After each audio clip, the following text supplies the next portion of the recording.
Bismillahirrahmanirrahim. Assalamualaikum warahmatullahi wabarakatuh. Alhamdulillahirabbil alamin wal aqibatu lil muttaqin wala udwana illa 'alal zalimin.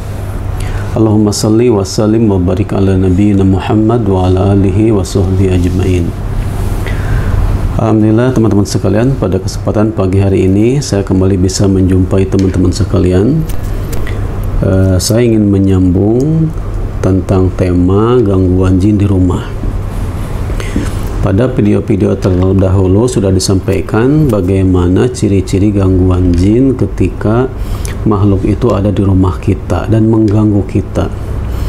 Di antaranya adalah dengan adanya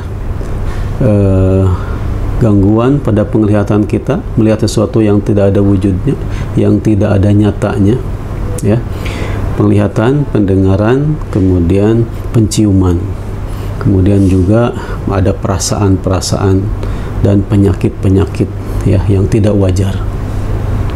Kali ini saya ingin menyambung bahwa di antara, ya, ciri ada gangguan jin di rumah kita adalah banyaknya hewan-hewan yang tidak logis.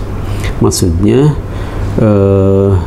adanya hewan-hewan yang tidak wajar, ya. Ketika tidak ada musimnya, misalkan ada musim lembab, tidak ada musim lembab, tapi banyak hewan-hewan yang keluar, yang seharusnya keluarnya di musim hujan dan sebagainya. Di antara hewan-hewan yang sering muncul, ya, dari tanda-tanda gangguan jin itu yang pertama adalah ular, ya. Makanya kita dianjurkan untuk mengusir ular itu sampai 3 kali, ya.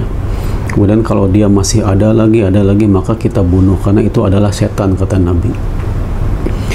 Banyak sekali pengalaman-pengalaman yang saya dapati dari keluhan-keluhan, ya, pasien-pasien saya ketika menemukan ular, kemudian datang lagi, mereka bingung bagaimana caranya. Maka saya bilang, usir, diomongin, dia akan pergi. Kalau itu dari gangguan jin. Tapi kalau dia ular biasa, mungkin diusir dan sebagainya biasa saja. Nah, maka itu kita bunuh, nggak apa-apa, karena hewan yang membahayakan itu memang harus dibunuh. Tidak apa-apa dibunuh maksudnya, ya. Jadi itu ada sering, ya, menemukan ular, sering menemukan kalajengking, atau sering menemukan kaki seribu di rumah kita. Walaupun pada musim-musim yang kering, mungkin kemarau, tapi datang kayak kaki seribu yang harusnya biasanya di musim hujan atau di tempat-tempat yang lembab, ya. Itu, ya, sering menemukan ular, sering datang kalajengking, sering menemukan kaki seribu. Kemudian kadang-kadang di rumah kita banyak cicak, ya, banyak cicak atau banyak tikus. Itu menandakan ada sesuatu di rumah kita yang dari gangguan jin, ya. Kadang-kadang tingkah cicak dan tikusnya juga seperti aneh, gitu. Kadang-kadang datang banyak sekali, tiba-tiba hilang sama sekali, nggak ada, ya.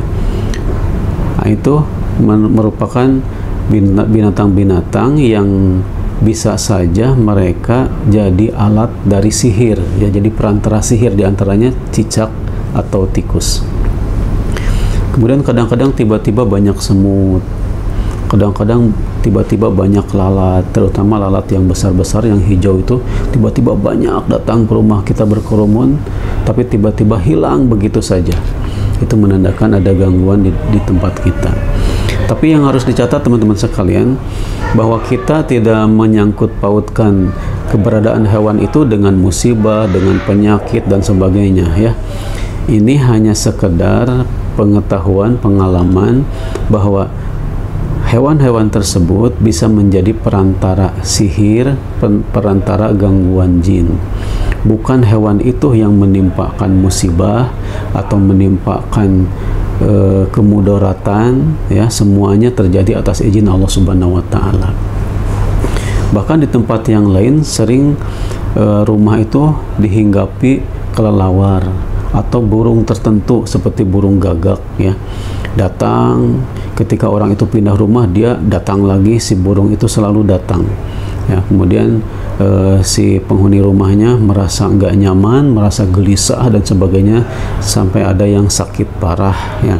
Tapi sekali lagi itu sakitnya ya, musibahnya dan sebagainya tidak terkait dengan kekuatan hewan-hewan itu. Semuanya atas izin Allah Subhanahu wa taala. Di sini kita hanya memberikan perhatian atau kita mewaspadai kalau sering ya dikunjungin oleh hewan-hewan tertentu di rumah kita, maka kita harus berlindung kepada Allah, bukan takut sama hewan itu, bukan berlindung kepada selain Allah, kita berlindung kepada Allah dari gangguan-gangguan jin ya, yang mungkin mereka datang ke rumah kita dalam bentuk jelmaan hewan-hewan tertentu ya, atau dikirim melalui sihir, melalui perantara hewan-hewan tersebut. Itu teman-teman yang berupa hewan datang ke rumah kita. Ada juga ketika di rumah itu ada gangguan jinnya, sering sekali di rumah itu terjadi pecah kaca, pecah piring, pecah gelas tanpa sebab apapun. Tiba-tiba satu gelas pecah sampai pecahnya itu berkeping-keping. Nah, itu menandakan ada sesuatu yang mengganggu di rumah kita. Ini bukan hanya pasien yang mengalami, saya sendiri pernah melihat ya bagaimana pecahnya satu piring, bukan jatuh ya, bukan kesenggol, tapi di atas meja tiba-tiba pecah sendiri. Piring atau gelas atau benda-benda jatuh dengan sendirinya tanpa ada sesuatu yang logis ya.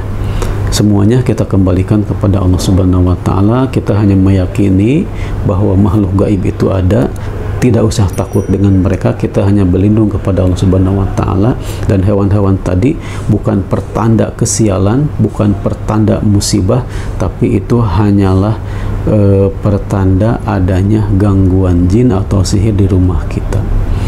Insya Allah dengan kita baca Al-Quran, dengan kita sholat, dengan kita mohon perlindungan kepada Allah, gangguan-gangguan itu dan hewan-hewan tersebut biasanya sering tiba-tiba hilang dan tidak ditemukan lagi di rumah kita.